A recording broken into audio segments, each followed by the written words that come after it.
बिस्मिल्लाहिर्रहमानिर्रहीम एंड अस्सलाम वालेकुम। Welcome to Azad Jammu Kashmir text book board.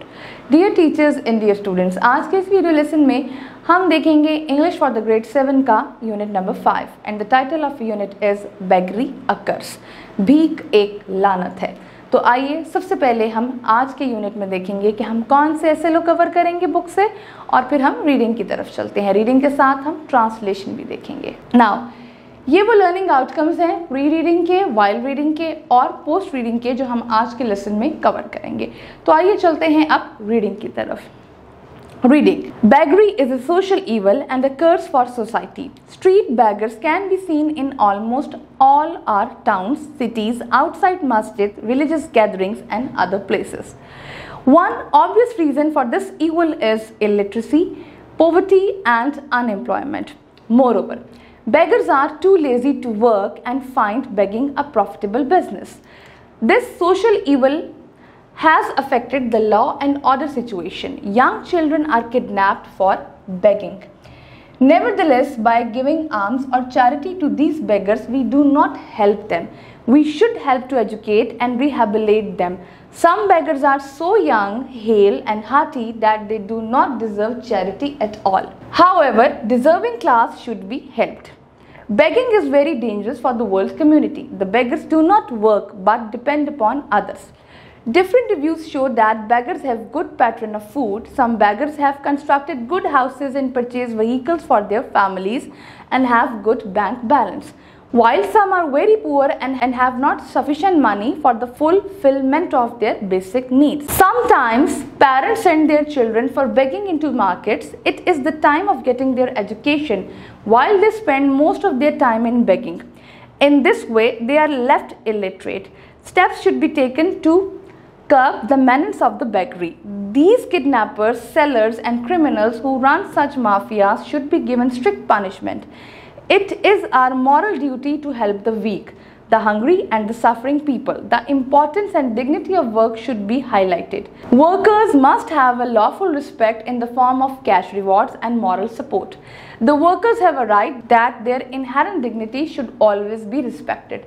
There is also a need to teach workers that they are responsible to work honestly. The law against begging should be strictly enforced.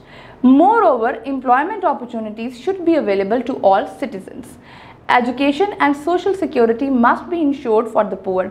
Those special people who are blind, crippled or stricken by leprosy should be cared for by the state. The unfair treatment in homes of the disabled and the orphans should be checked. In this way, the curse of beggary may be curbed and we can say no to beggary. जी, तो ये थी हमारी आज की reading. क्या सीखा हमने इससे सीखा कि हमारे पास बेसिकली बेगरी एक सोशल ईवल है, यानी कि एक माशरती बुराई है। अब इसको कैसे ख़त्म करना है? इसको ख़त्म करने के लिए सबसे पहले तो हमें नो कहना है उन लोगों को जो कि हमें सिग्नल्स पे, सड़कों पे, या कहीं हम मार्केट्स में जाते हैं, मस्जिद के बाहर या कहीं भी त्योहारों पे जो लोग हमसे भीख मांगने आते हैं। और उसके साथ साथ बड़े पैमाने पे हमने बेसिकली अब लोगों को एजुकेट करना है। क्यों? क्योंकि हमने पढ़ा ये एक माफिया है। तो मुश्किल अल्फाज के मायने जानने से पहले हम देखेंगे इसकी ट्रांसलेशन। भीख एक माशरती बुराई और माशरे के लिए लानत है। हमारे तकरीबन तमाम कस्बों, शहरों, मसाजिद के बाहर, मजहबी इज्तिमात और दीगर मुकामात पर सड़कों पर भिखारी देखे जा सकते हैं। इस बुराई की एक वाज़ेह वजह नाख्वानगी, गुर्बत और बेरोज़गारी है। मज़ीद ये कि भिखारी काम करने में बहुत सुस्त होते हैं और भीख मांगने को मुनाफा बख्श कारोबार समझते हैं। इस समाजी बुराई ने अमन व अमान की सूरत हाल को मुतासिर किया है। छोटे बच्चों को भीख मांगने के लिए अगवा किया जाता है। इसके बावजूद इन भिखारियों को सदका या खैरात देकर हम उनकी मदद नहीं करते। हमें इनकी तालीम और बहाली में मदद करनी चाहिए। कुछ भिखारी इतने जवान और दिल वाले होते हैं कि वो खैरात के बिल्कुल भी मुस्तहिक नहीं होते, ताहम मुस्तहिक तबके की मदद करनी चाहिए। भीख मांगना आलमी बरादरी के लिए बहुत ख़तरनाक है। भिखारी काम नहीं करते बल्कि दूसरों पर इन्हिसार करते हैं। मुख्तलिफ जायज़ों से पता चलता है कि भिखारी के पास खाने की अच्छी अच्छी चीज़ें होती हैं। कुछ भिखारियों ने अच्छे घर बनाए हुए हैं और अपने अहले खाना के लिए गाड़ियाँ भी खरीदी हुई हैं और इनका बैंक बैलेंस बहुत अच्छा है, जबकि कुछ बहुत गरीब हैं और उनके पास अपनी बुनियादी ज़रूरियात की तकमील के लिए भी काफ़ी रकम नहीं है।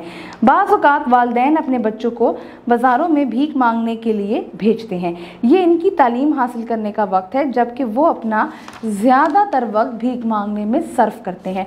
इसी तरह वो नाख्वानदा रह जाते हैं। भीख की लानत को रोकने के लिए इक़दामात करने चाहिए। अगवाकारों और ऐसे माफियाज चलाने वाले मुजरिमों को सख्त से सख्त सज़ा देनी चाहिए। कमज़ोरों, भूखों और मुसीबत ज़दा लोगों की मदद करना हमारा इखलाकी फ़र्ज़ है। नकद इनामात और इखलाकी मदद की सूरत में कानूनी एहतराम हासिल करें। कारकुनों को ये सिखाने की ज़रूरत है कि वो काम करने के लिए ज़िम्मेदार हैं। कारकुनों का हक़ है कि उनकी मोरसी वक़ार का हमेशा एहतराम किया जाए। भीख मांगने के खिलाफ कानून पर सख्ती से अमल दरामद किया जाए। मज़ीद ये कि तमाम शहरियों को रोज़गार के मौके मैसर होने चाहिए। गरीब और वो खसूसी अफराद जो नाबीना, अपाहिज या कोढ़ के मर्ज में मुब्तला अफराद हैं, इनके लिए तालीम और समाजी तहफ़्फ़ुज़ को यकीनी बनाया जाए।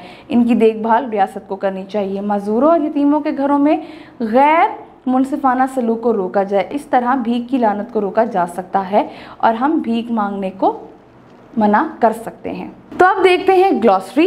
बेगर यानी कि वो इंसान जो भीख मांगता है, यानी कि भिखारी। इलिटरेसी, किसी में ऐसी एबिलिटी का ना होना कि वो पढ़ लिख सके, यानी कि जाहिल।